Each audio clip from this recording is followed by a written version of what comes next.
Hi, I'm Scott Miller from the International Center for Clinical Excellence, and I'm pleased to be standing here with my friend Arjan, who works for a Dutch corporation called Reflectum. And I've been here doing some workshops on behalf of Reflectum the last couple of days in Utrecht in the Netherlands. And I know that there's been lots of excitement generated, lots of clinicians. It's been a great time to be here with you. Yeah, a couple of questions, Scott. Sure.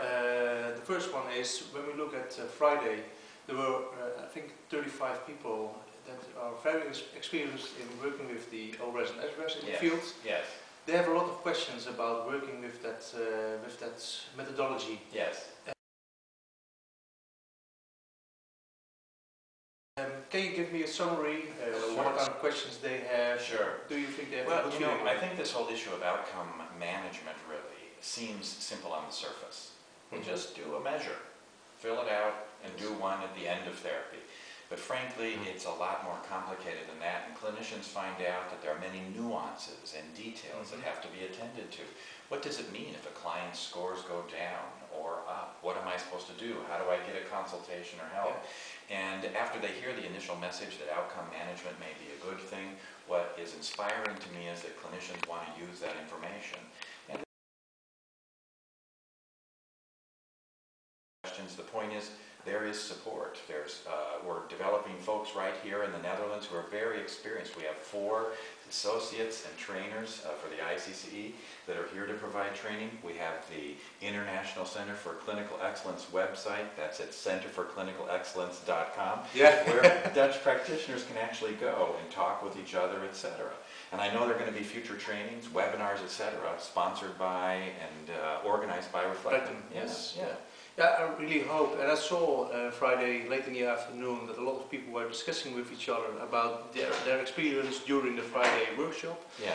And hopefully, and I really will stimulate them to use and subscribe on the ICC platform. Thanks. And that they will find each other in sharing knowledge, and that's, I think, very important. It is important, and the idea can be a place, and really what ICCE is a social support system, community where folks come in, they chat, it's all free, there's not an attempt to sell people anything, that's really a place for them to interact. And of course, what the clinicians I think are looking for is ease of use. How much does this process get in the way of my routine clinical work? So clinicians are going to want, for example, software that makes sense, that's intuitive, that it helps them administer the measures and get to the clinical work they need to do. They're also going to want feedback that makes sense to them. One thing we found is that clinicians are annoyed a bit if they just have to administer a piece of paper or do a computer program that has nothing to do with their work. And so they want to be able to get feedback that actually improves their work. And the nice thing is, for example, the algorithms that we've developed that work with the ORS and the SRS have been shown to improve retention in services and also outcome by a significant amount. And you know, it's easy, I think, as a mental health practitioner to feel like I'm alone.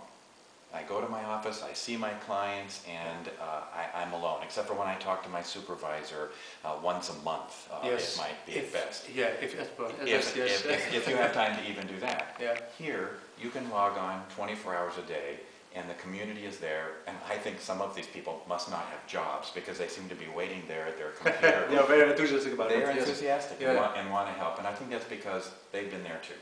And they know that they'll be struggling at some point and want some support and some help. Okay, great.